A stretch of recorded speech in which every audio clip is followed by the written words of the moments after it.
Hello, everybody. This is Jay with Behind the Grind, the Professional GM Chronicles.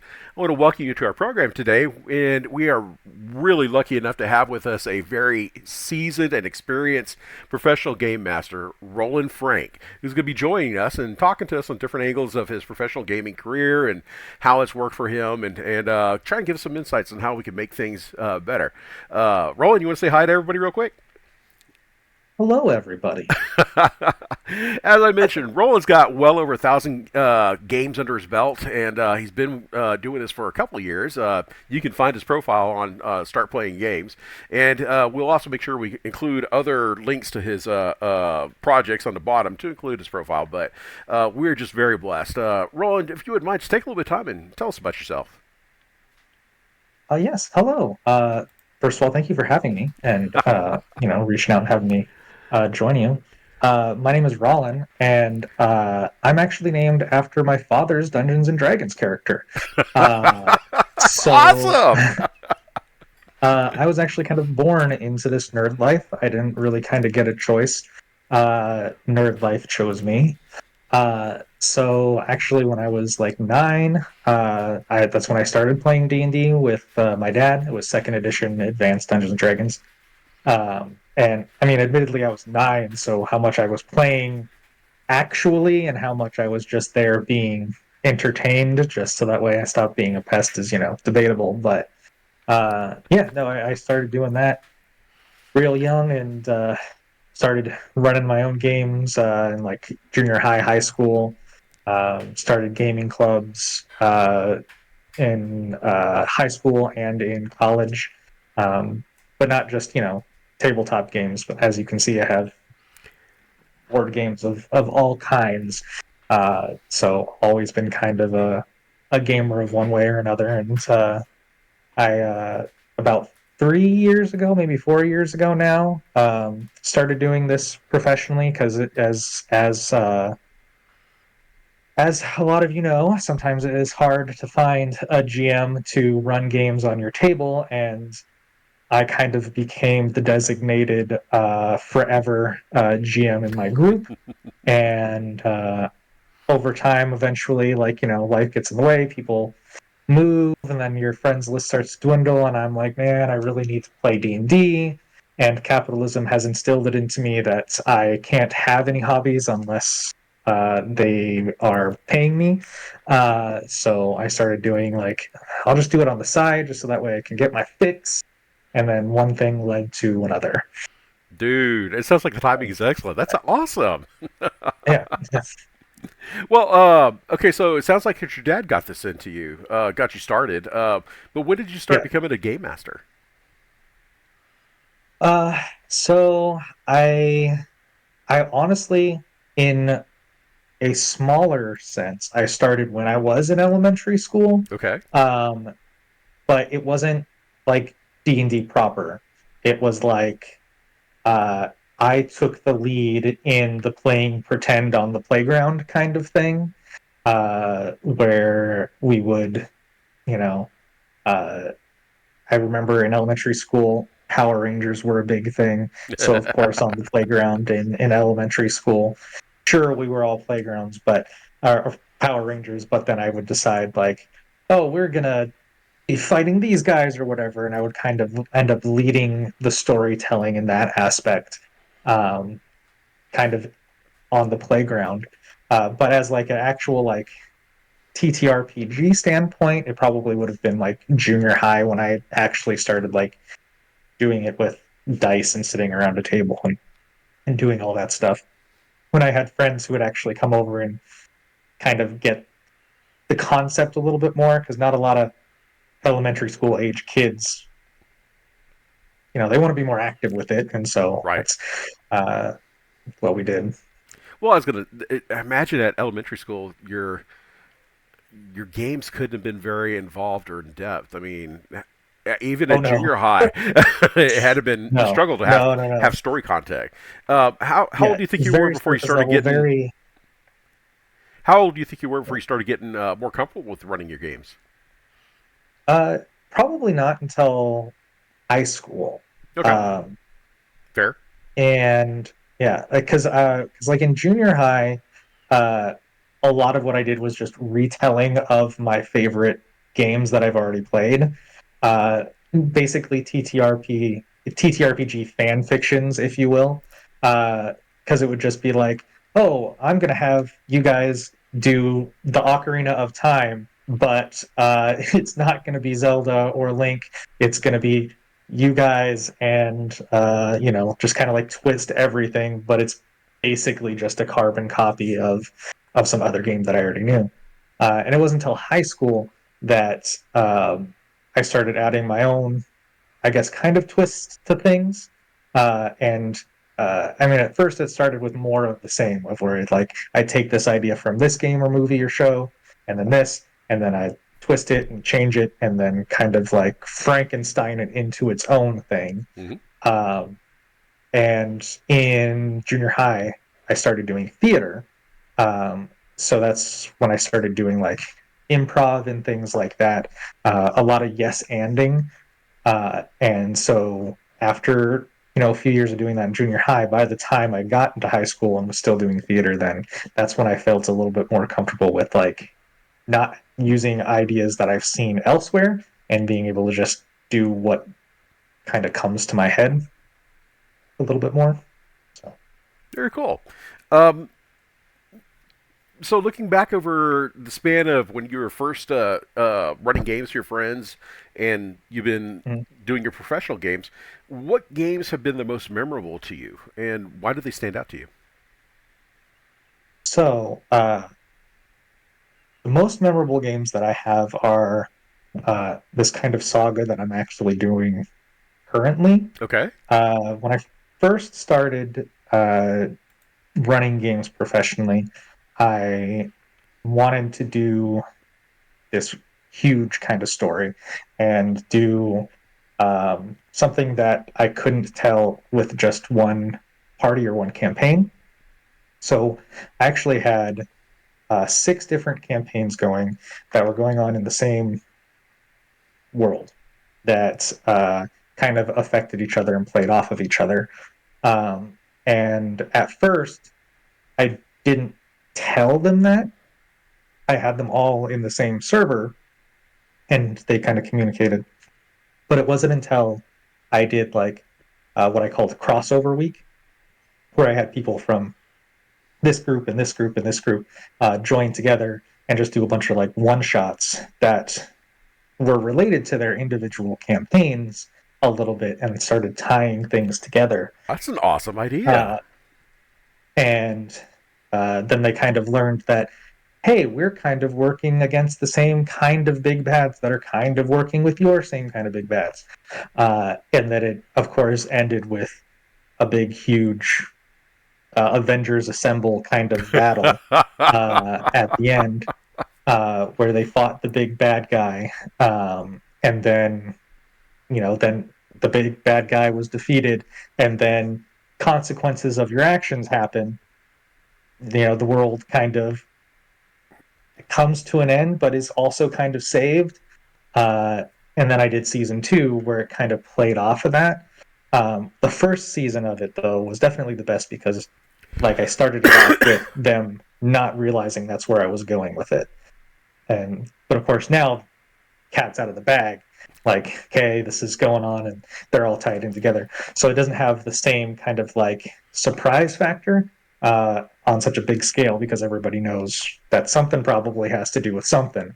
But it still is awesome to just have those moments of subtle clues here, or somebody will give me a character that is in their backstory, and they'll show up in this campaign over here, and then when we do a crossover, this character will mention it to this character, and there's kind of little things like that. So my chair keeps slowly sliding It's all down, good, and man. I keep having to like. But Sorry, players. He's yeah, going to have to bring up the price it's a little great. bit to get a new chair. So, yeah. Oh, yeah, exactly. Sorry, new chair. All right. So let me ask you this much then. As many games as you've been running, I know you've had players that'll come in and come out maybe week to week and constantly dealing with new faces and stuff. But during that time, have you had any problems in regards to sessions going like completely off the rails? Just not cooperating with the story? I mean, how do you handle something like that? So I have learned very early on, before I even started doing this professionally, that most of what I plan is probably not going to be what happens. Um, and Shocker. uh, at the end of the day, yeah, at the end of the day, the players are ultimately telling the story. Um, so I can come up with what I want to happen, and the best I can do is just kind of navigate my players in that direction. Um, Subtle hints, subtle clues. There occasionally I do have to be like all right, here's a ticket to the railroad because I need to railroad you to the next plot point. But for the most part, uh, when it's not a module that I'm running, if it's like one of my homebrew worlds, I have an idea, and if they're not going with it, I just modify that idea to see how it can stick to whatever it is they're doing. Okay. If I have this idea over here and they're just going over here, I try to figure out how I can take this idea and make it fit there. If I plan something and I expect they're going to side with this group and then they don't, at last minute, okay, I sometimes have them like RP amongst themselves or encourage it or throw in something to kind of uh, have them have an inter party thing while I quick go on the side and be like, all right, I'm going to change these guys from orcs to goblins to do this so that way it fits on the side. But overall, um, just trying to, go with the flow, which I know is a very vague answer. But it's It's just a lot of improv and a lot of it's a very practice. valid, very valid answer too. So it's all good. Yeah. All right, let me ask you this question. Uh, I can already anticipate part of your answer to this, but Mm-hmm. who's been your biggest influence in regards to your storytelling, your game mastering, when you first started? And as time has gone on, have you had any other influences? Is there any names that you want to give a shout out to? Well, first, obviously, my dad was the first person who I kind of learned how to run games from. Um, but as time went on, my dad didn't want to necessarily DM all the time for his preteen and Mm-hmm. friends or whatever. Plus, he had work and stuff, so like he wasn't always able to do it. Uh, but a good friend of mine, uh, Brian Jones, was uh, a great person that I played with for a long time that ran a lot of games that um, I kind of picked up a lot from him. Uh, we there were some sessions that we would like play in the entire weekend over at my mom's house or something like that, where we would just back to back. Hey, you're gonna run like an 8 hour thing, then I'll run an 8 hour thing. Then our friend over here is doing an 8 hour thing, and then that's basically all we did. Um, and then, of course, you have the big name now, specifically Brennan Lee Mulligan for me. Um, my wife actually finds me kind of doing some mannerisms and things like that, and overhears me say some things that's just like, "You heard that on Dimension 20." Like, yes, I did. Fair. Got busted. Yeah, All right. Listen, we're yeah, going to pivot a little bit. And this next set of questions is going to be sure, focused more on your philosophy on game mastering. So, sure. one of our first ones is how do you balance narrative storytelling with player agency? With narrative storytelling be more like it can be taken as railroading, or it can be taken as some people say, your NPC engages in work and gets killed without any kind of rolls. Just telling the story, and of course, it makes your PCs Mm. go. But versus player agency, their freedom of will. How do you handle that? So I have player agency oversee kind of everything. Um, I mean, there's a little bit of the other stuff underneath. There's like rules in my storytelling that I want to incorporate in there. But it's the players, to me, like I said earlier, they're telling the story. I'm just giving them the tools and the world to play in. So if I have, using your example, sorry, too much soda. You're good. uh, Using your example, if I have, Brother Maynard who's supposed to die on this escort mission or whatever, get to the end. If I'm planning for him to die or get killed or something happen to him, but the players are really trying to save him, I'll give him the chance. I'll let him do it. I'm not going to just be like, no, nothing you can do to save them. Um, but sometimes they have to work for it. Um, I might make the DCs a little bit higher. I might, uh, kind of be like, well, if you can convince me how you're going to do this, then, such and such can happen. Like people will oftentimes be like, oh, well, can I jump in front of the arrow? Well, yeah, cool. Give me like, a dexterity save to see if you're quick enough to like hop on it or something like that, and you can take the hit. Sure, that heroic thing. Yeah, absolutely. Uh, Sometimes though, like sometimes it doesn't matter how many hit points you have, an arrow through the heart's an arrow through the heart kind of thing. True. That's what I like to call, I say cutscenes. Sometimes I'll say, like, this is kind of like a cutscene where it's just like, doesn't matter what your skills are. This is a story beat kind of thing. Uh, but I usually don't do those completely and entirely. I usually, if they have something they want to try, I usually try to let them. Um, and I just might make it difficult for them, but I usually try to let them.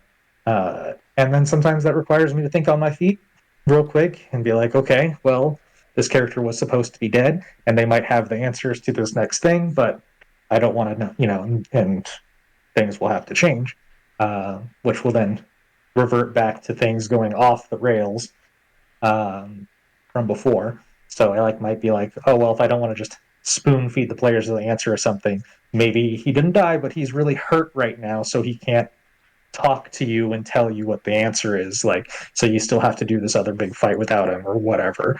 Um, so that way, they still did accomplish what they were doing, but in the story, they still don't have that like key back pocket. Let's over, we solved all of the problems, and like there's still something that has to get done. Mhm. Just wasn't that guy dying. Okay. Um, okay. Yeah, that makes sense. Um, with as many different games as you've run in the last 3 years, have you ever had any issues with disruptive players, and how do you handle them? I have, unfortunately. Well, fortunately, I'll say most of the players, like 99% of the players that I've had, have been fantastic. Hmm. Uh, and I'm very blessed to have dealt with so many, or not dealt with, but had the opportunity to play with so many great players. There have been a few people that their play styles just weren't meshing, and which is fine. Everybody has their own play styles, so I usually try to handle that as much as I can through like DMs with them, or try not to make it like a big scene, um, unless obviously like if they make a big scene, obviously I'll tell them try to like pull it back or whatever. Uh, which I think that has only ever happened once. Okay. But most of the time, I've uh, I've been able to just be like, "Hey, can you pull back on this?" or something like that. Uh, oh hey, I know like you're real excited. Let's make sure we give other people time in the spotlight too, kind of things like that. Um, 9 times out of 10, that alone can work because most of the time it is that player will either realize that that they are speaking a lot, they'll keep it in check. Or if the play styles are clashing, they'll be like, "You're right, this just isn't the right table for me. Thanks, but no thanks," kind of thing. Be like, I prefer this kind of play style. You're doing this kind of play style, and that's fine. Um, Most of the time, just a quick message on the side, couple messages on the side, or a voice chat or something after the session of being like, "Hey, this thing happened. Can we not have it happen again?" Uh, and usually that works out pretty all right. Okay. Um, Philosophically speaking here, do you think the game master should, especially given that you're professional and you're dealing with people that are paying you for an experience, do you think you should prioritize the story, the rules, or the player's enjoyment, and why? Players' enjoyment for sure. Okay. And I say that uh, realizing that the DM is, or GM is also a player at the table. Um, so, uh, first and foremost, like you said, they're paying me for something. So Mm-hmm. this obviously does have to be something that they enjoy. And that in itself becomes a balancing act because most of my games I try to have between like 4 and 6 players. So that's 4 to 6 different people that I gotta, shape this for. I Mm-hmm. have to make sure that this person's entertained and this person's entertained, but this person might get entertainment this way, and so on and so forth. Um, that again will come back to what we talked about before, where sometimes it's just not the right play style. I have a Discord server that has a bunch of different groups and stuff like that. So sometimes I have to be like, hey, maybe you'd be a better fit over here in this game or whatever, uh, which happens. But players' enjoyment absolutely is the number one priority because that is also going to kind of be affected by how I'm telling the story and how I'm judging the rules.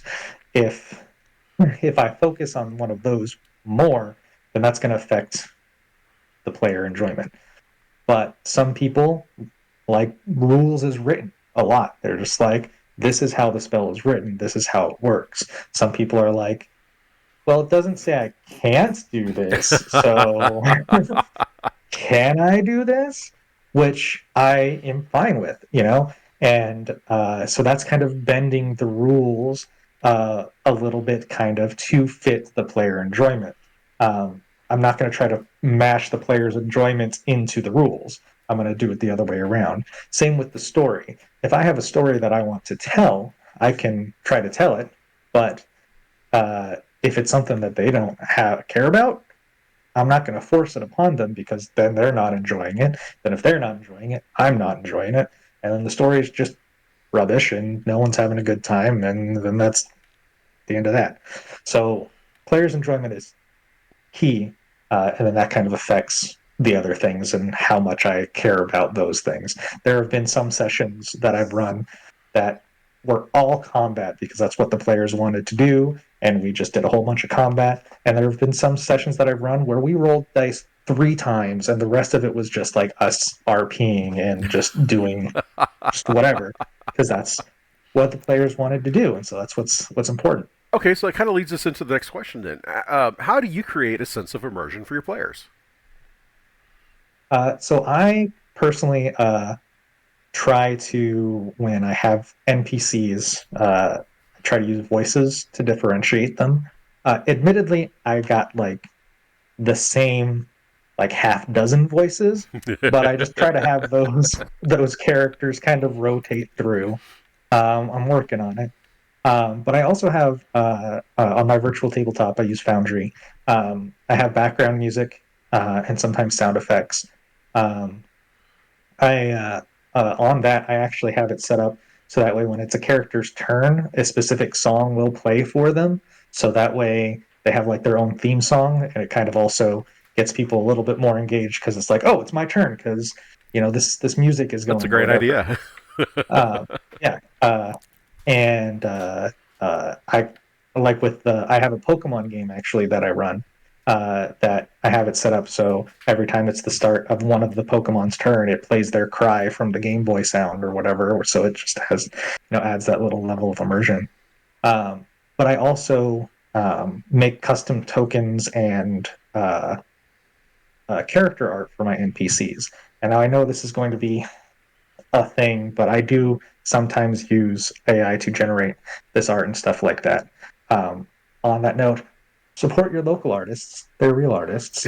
I actually have I have a bunch of players in my server that are artists that I have a little section of my own server that's like shameless self promotion, so that way they can promote themselves.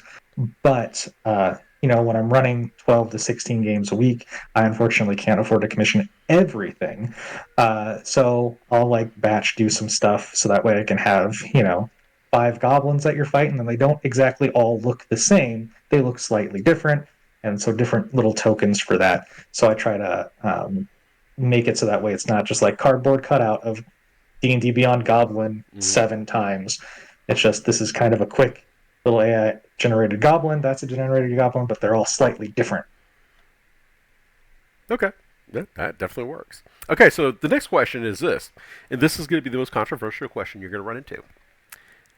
Yeah. What is your stance on fudging dice as a game master? So there are, I have two kind of, there are two wolves inside of me. uh, one Which says one the you dice, feeding? yeah, right?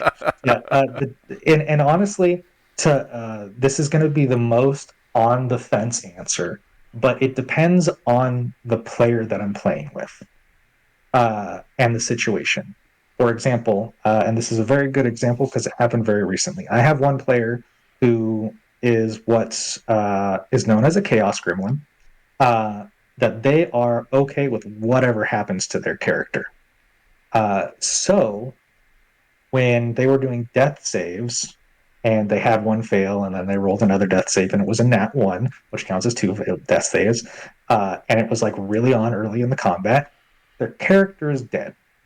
Um, I have no problem just being like, well, dice are telling their own story, and like that's where we're at. And because I know that he is the kind of person that's like, my character's dead. All right, well, here's another character I got ready to go.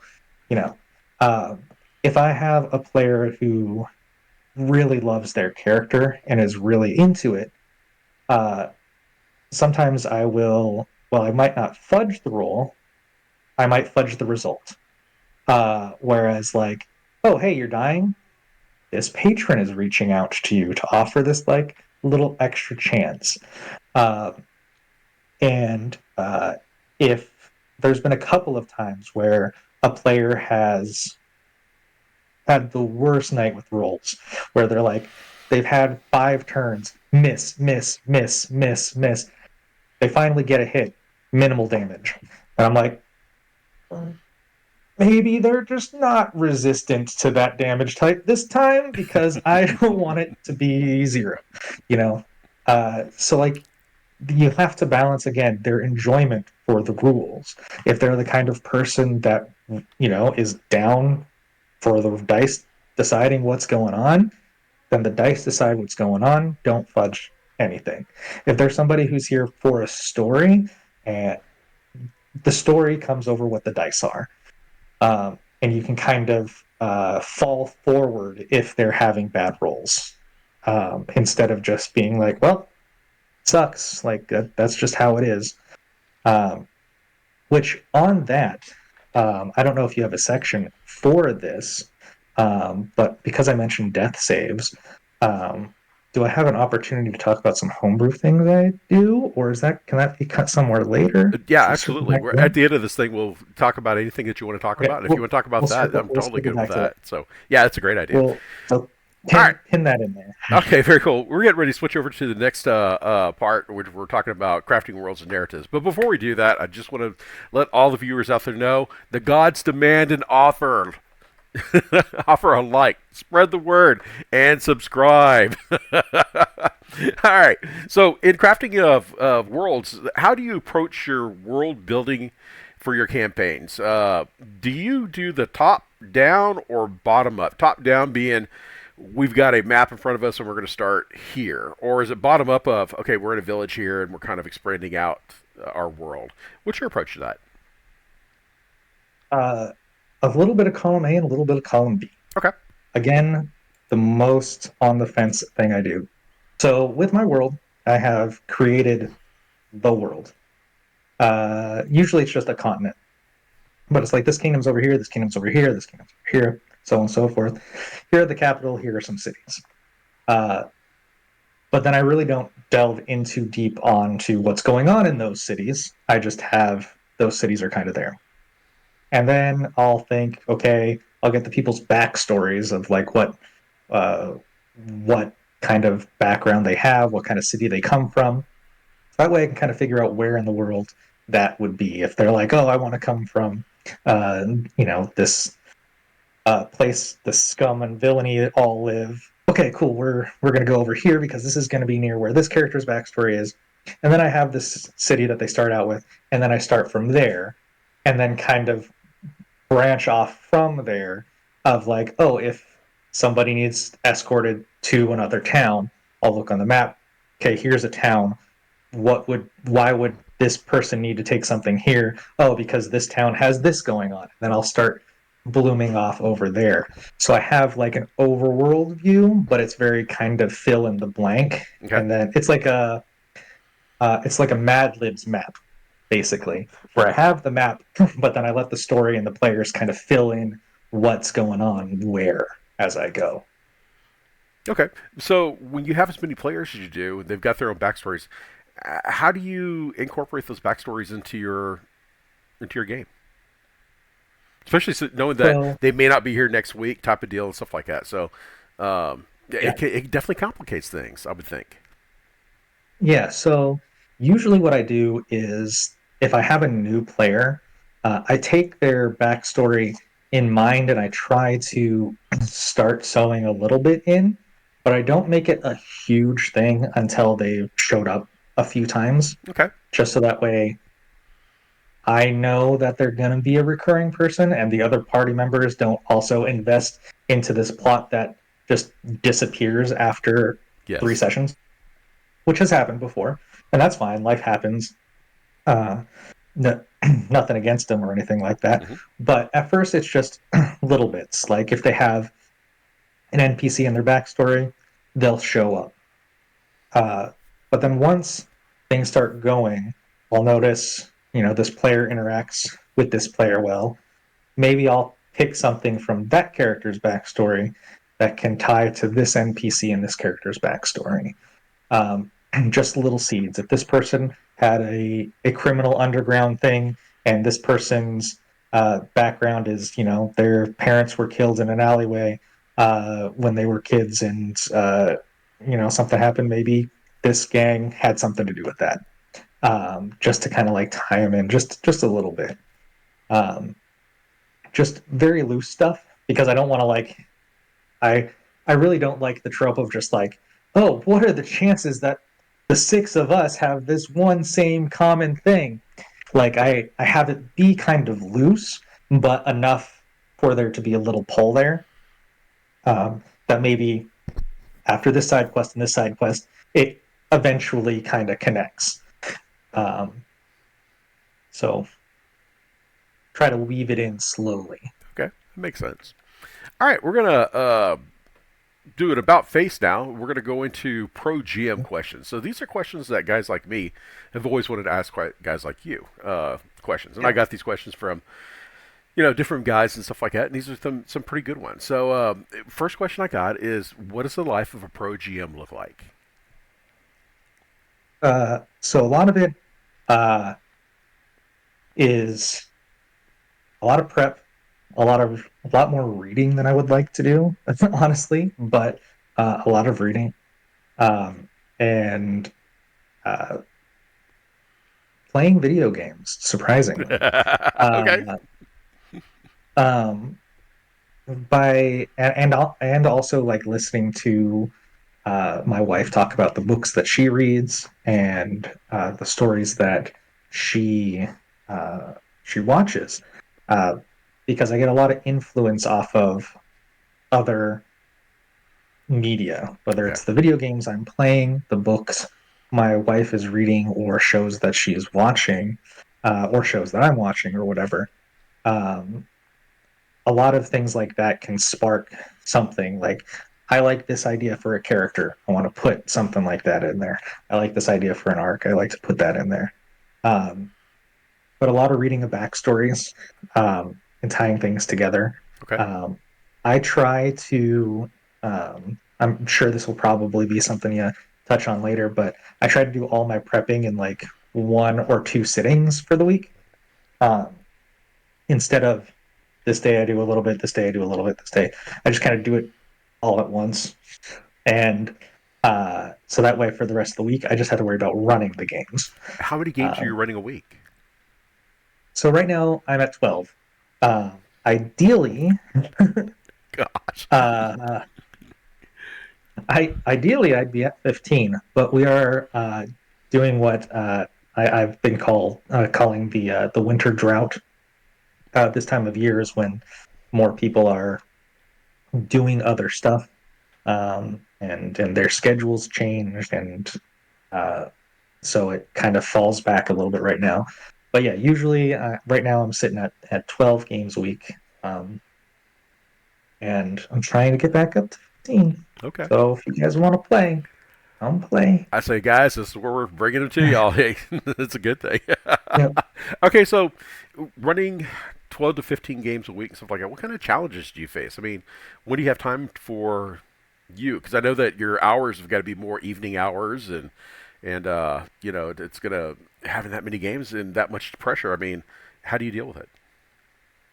So I when I do my prep stuff, fortunately for my some of my games are modules and things like that. So Mm-hmm. like I have a little bit of it laid out for me.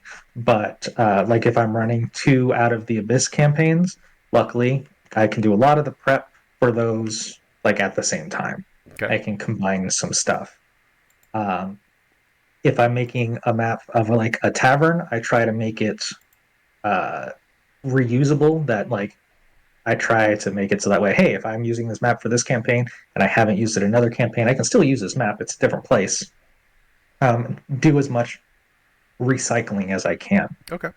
Um, and I definitely had to take Discord off of my phone so that way I did not obsessively just respond to messages on my days off. I had to set specific days where this is my day off.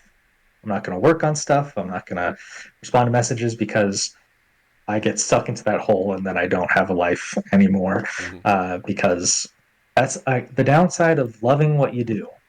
But at the same time, like you said, you have to find time for yourself. Right. Um, so Okay. yeah, I So try to batch it as much as I can. out of those 12 games, how many of them are one shots versus campaigns? And if your campaigns are Oh, the majority of them modules that you've already got your stuff for, or do you have anything going home on homebrew?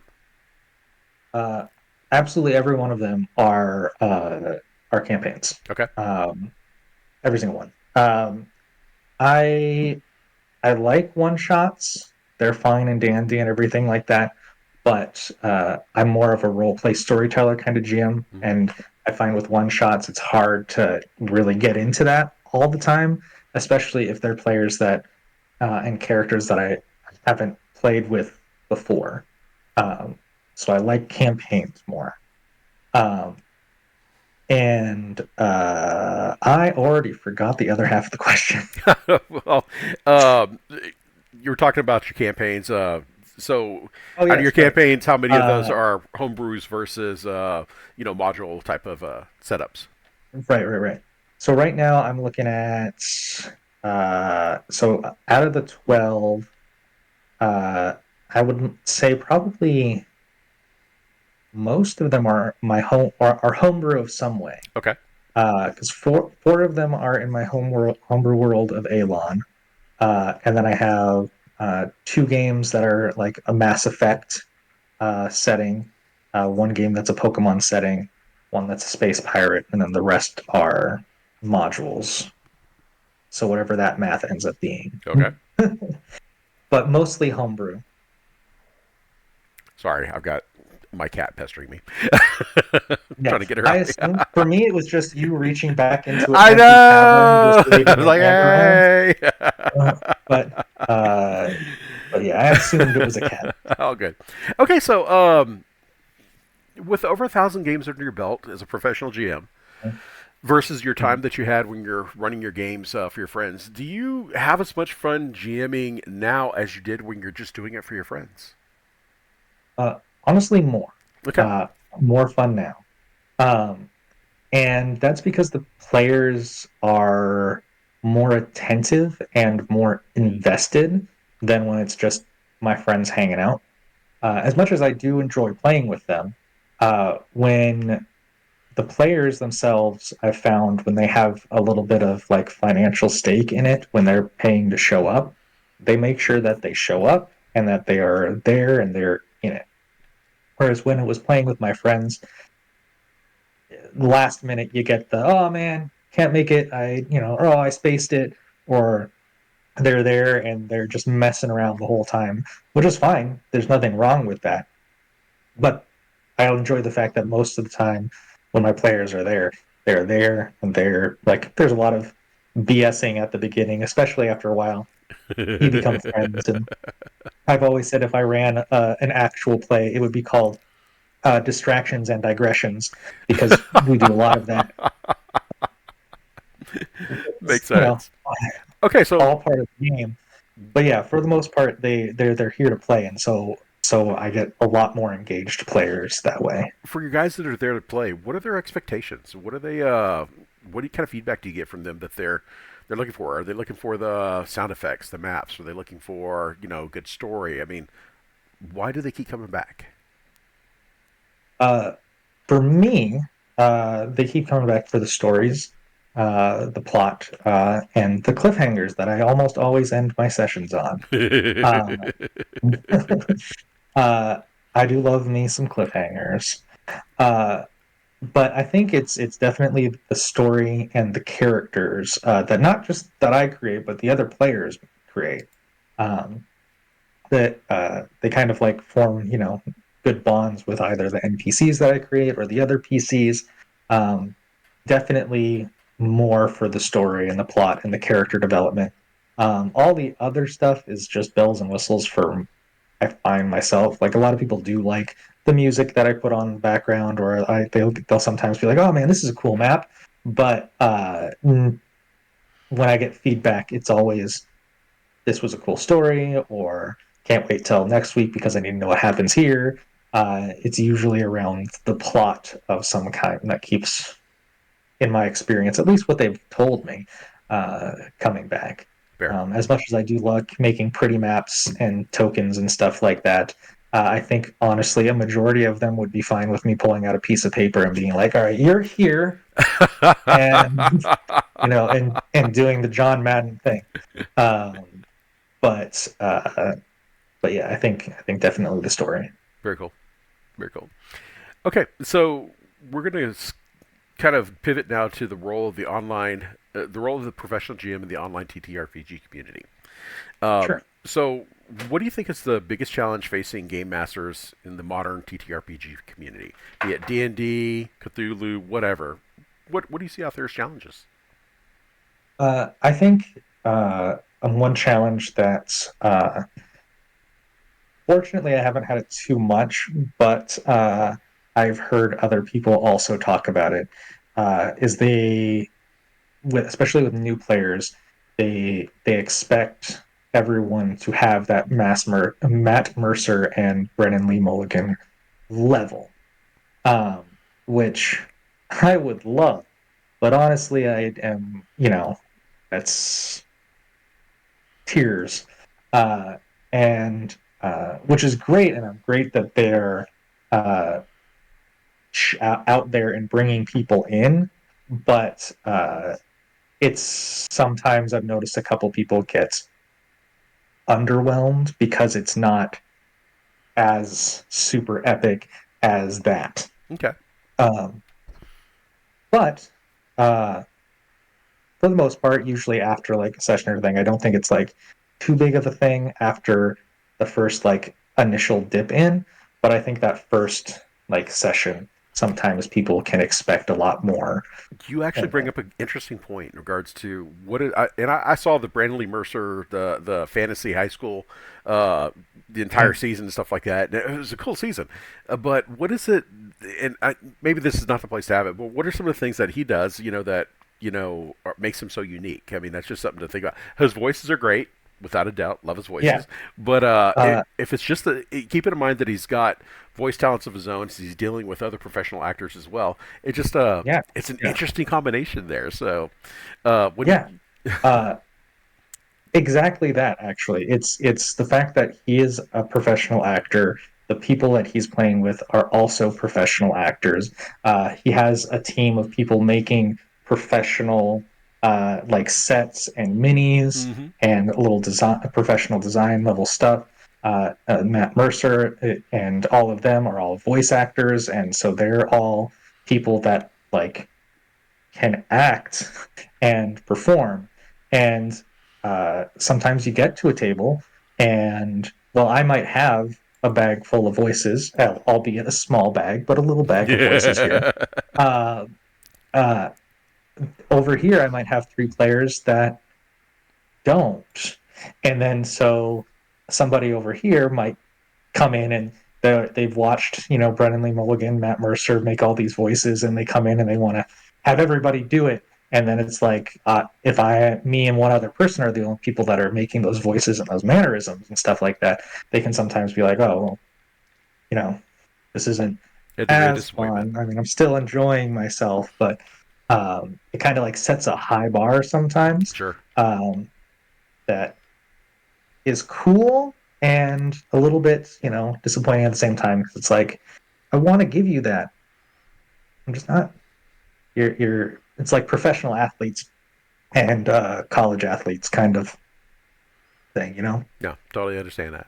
Okay, so next question: how do you feel about the responsibility of representing diversity and inclusion at your table, both at your table and in the game itself? Uh, I think that um, it's very important to obviously like represent as much as you can. And circling back to what I had said earlier about how I oftentimes will use AI art Mm-hmm. and stuff. Um, AI art has notoriously not been inclusive or representative of different diversities of other things. Uh, so occasionally I have to like, force it in there a little bit because you have to have that representation. It's not all just the same cardboard cutouts of people everywhere in real life or in this game. Um, and I mean, I feel like uh, it's something that should be done, but not overdone. You don't want to make it look like you're checking a box. Nobody just wants to have something or someone thrown in there just to check a box or anything like that.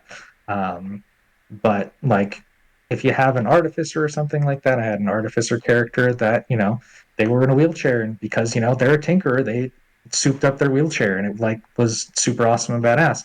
And it didn't affect anything else. It was like they were there. They did cool tinkering stuff, whatever, and it wasn't an issue. Same with people that have that blind, deaf, ethnicity, no matter what. They can be there. They should be there. Funny you mentioned about the guy in the wheelchair. One of the big things I promote is point system gaming. So a friend of mine made this game over two decades, and it's a wonderful gaming system. But we've made some pre-made characters, and in it there's a kind of an artificial character that's in a floating wheelchair. He's crippled, and it's almost like Yeah, a Rigel from Farscape, floating around and type of yeah, thing. And it's a lot of yeah, fun. exactly. As one of the guys who played it pointed out, if you want to get attention, be in a wheelchair. I was like, well, that Yeah, makes sense. So I was like, okay. yeah. All right. So, what advice would you give to aspiring GMs looking to make a name for themselves online? What can they do? Be patient. Definitely be patient. It doesn't happen overnight, and it doesn't happen immediately. When I first started doing this, my first game ran, and then the second session didn't run. And then a couple months later, I finally got another session up. And then it ran two sessions, and then it was another couple months before I got another one going. Okay. Uh, it does take a while. And what I think helped me do it, get to where I was by having that community. because players don't just want, well, I shouldn't say every player, but generally I found that a lot of people don't want to necessarily just show up to kill a goblin and then go home. They want to hang out with their friends and they want to have a good time. So I built a Discord that is like a community where all of my players have access to talk to one another.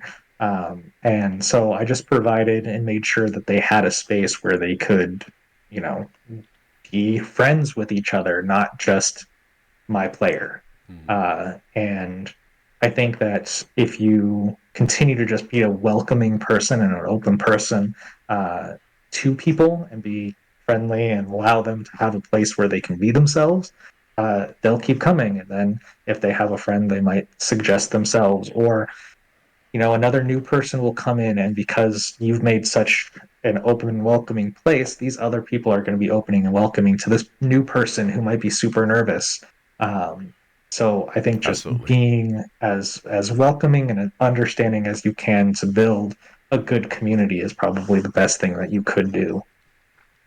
Very cool. And I think that's something that's very wise as well. Okay, so last question. What is your vision for the future of tabletop RPGs, and how do you see yourself contributing to that vision? I really like the idea, obviously, of my campaigns kind of intermingling amongst each other. It's been kind of a thing that I've mentioned a few times already. Uh, I think that especially the more tech gets introduced into tabletop RPGs, like with virtual tabletops and digital note takers and stuff like that, and the ability, just of course, to share information super quick instead of having to wait a week to meet with somebody and then talk about ideas. Mm-hmm. Uh, I think integrating more and more character backstory together um, will be a thing in the future. I think that things like uh, the Avengers, again, as an example of tying multiple things together, it's happening a lot in books, it's happening a lot in TV shows, it's happening a lot in movies where different mediums tie together or have references to each other. And DMs forever have always had their favorite little NPCs that they've included in their campaigns, even if they're not like canonically together. It's like this multiverse's version of this character and this multiversion. And I think as time progresses, that's going to become a bit more common and a little bit more expected that campaigns are going to tie in with each other. I think we Even thank just a little bit. CW for that with the Flash and arrows and everything, Right. Supergirl and stuff like that. So Exactly. yeah, All the superhero stuff. That's the big trigger for that, I think. actually, this is the first time I've heard somebody talk about doing something like this. So, Roland, really, that's a great idea. I really like that. uh, That's really cool. Okay, listen, that's all the questions that I've got. You had alluded earlier yeah. that you wanted to talk about a homebrew thing, which I would like you to take Yes. just a little bit of time. Tell us about your products. Good. Tell us about anything that you want to. Take a few minutes. Talk about yourself. Cool. So obviously I'm a professional GM, so you should come play with me.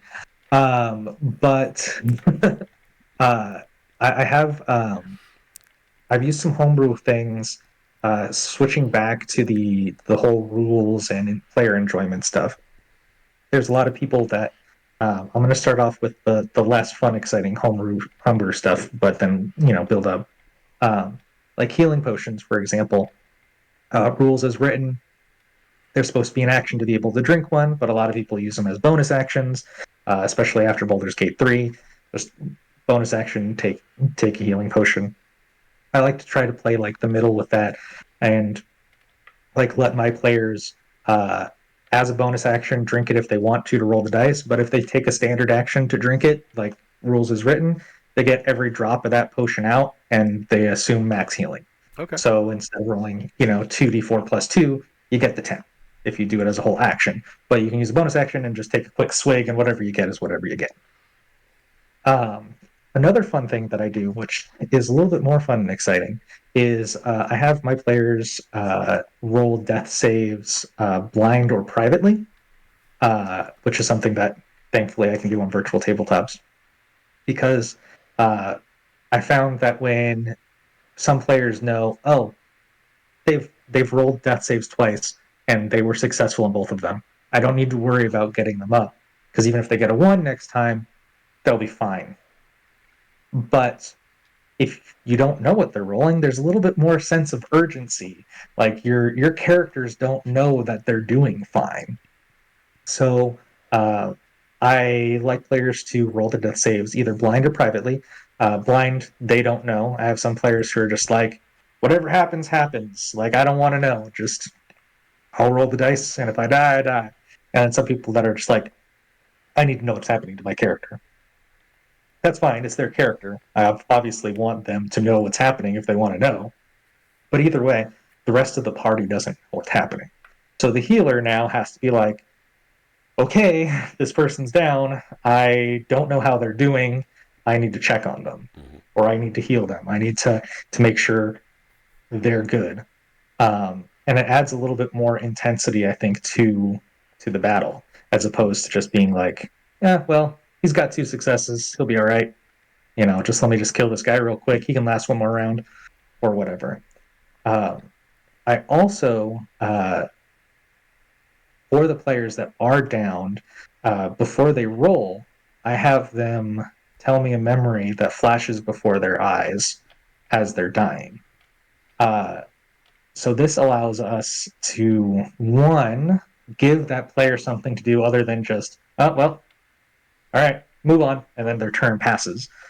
uh, but it allows us to get a little bit more detail or character or peek behind the curtain for this character that this character might not have been able to reveal. Maybe they're a dark, broody character and they don't want to talk about their past. Well, this is a chance for us as players to see something about it. Or if it's something that the character wanted to mention, but there hasn't been the real good opportunity, maybe this is a chance that they can talk about their character's thing. Uh, because there's the whole trope of your life flashes before your eyes as you die kind of thing. And then usually when it ends to either you stabilize or you die, that's also a story note that I can build off of to either narrate them coming back and like they're healed and they come back, or they go off onto the other side. A loved one, in a memory being like turning to them and the memory changes and it's their loved one saying like, "Oh, I've missed you so much. I'm glad you're finally home," or something like that. And you can make it super sad or super inspiring on the other end if they succeed. Um, which is something that a lot of my players like, and they have actually spent. They've talked about how like, oh man, I forgot to write memories for this week. I wasn't ready. I forgot. Like because they like to have them kind of prepared so that way when they have character death saves that they need to make, they like to have something good, and it's a nice little story building thing. And then on top of that, I don't always do this. I check with my players first because this definitely is a super homebrew thing, and I don't do it unless everybody wants to. But whenever somebody gets knocked down and then they come back up, I like to, again, if everybody agrees to these rules at the beginning, give that character a point of exhaustion. Uh, because being knocked unconscious is not healthy. Hmm. And even if it's for 6 seconds, it's going to take a toll. And it also mechanically prevents like the barbarian from getting healed for one hit point and then going down, then healed for one hit point and then going down, then healed for one hit point and then going down. Um, because at that first one, it's only disadvantages on ability checks, which in combat usually doesn't show up a whole lot. It does sometimes, but it's not a huge detriment. That's something one long rest can fix. But then once it's like, okay, I've been knocked unconscious in this fight 3 times, like then it starts, adding up, and then it kind of adds to some role play as well. Especially in games that are high survival, supposed to be deadly, like the Dungeons of Drakkenheim game that I'm running. Like at some point, there's like 2 characters that have almost 3 points of exhaustion just from the combats of their exploration, because this is supposed to be a difficult thing. Um, but again, that's only when people want to have that extra realism, extra difficulty thing, but that I find um, real fun to add to. Very cool. Any other projects that you got working on that you want to promote or pipe in on? At this point in time, no, Okay. no other projects. But there are some things that I will be working on in the future. So, if you wanted to join my Discord server and join my community, as those unfold, um, I'll have information there. And folks, just to let you know, we'll make sure that we include a link at the body of the video to be able to get into the Discord This server. direction, right? It's Yeah, down. it's down. You're right. It's not. It's Down. down. All good. Well, listen, we'll go ahead and wrap this thing up then. Roland, I want to thank you so much for taking time to visit with us, and it's been Thank you. great. Folks, if you've got questions for Roland, if you got questions for me, we want that connection, we want that conversation. So please reach out and let us know. And again, I've got to say this again: the gods demand a sacrifice. Make sure that you like, spread the word, and subscribe to this channel. We're doing our best So, we can to talk to these really experienced yeah. game masters and give them a chance to be able to help up our levels, help us level up on our game mastering and our storytelling. So, Roland, Yeah, of again, thank you so much for taking time to do this. course. So, Yeah. Thank you for having me. And to add on to your thing, can I tell a terrible joke? absolutely, we love Uh, terrible jokes. what do you call a werewolf YouTuber? I'll bite. A like and subscribe. I love it. All right, I like and subscribe. That's uh, very cool. All right, guys, take yes. care. Thank you so much. We'll look forward to you guys on the next episode. Thank you again.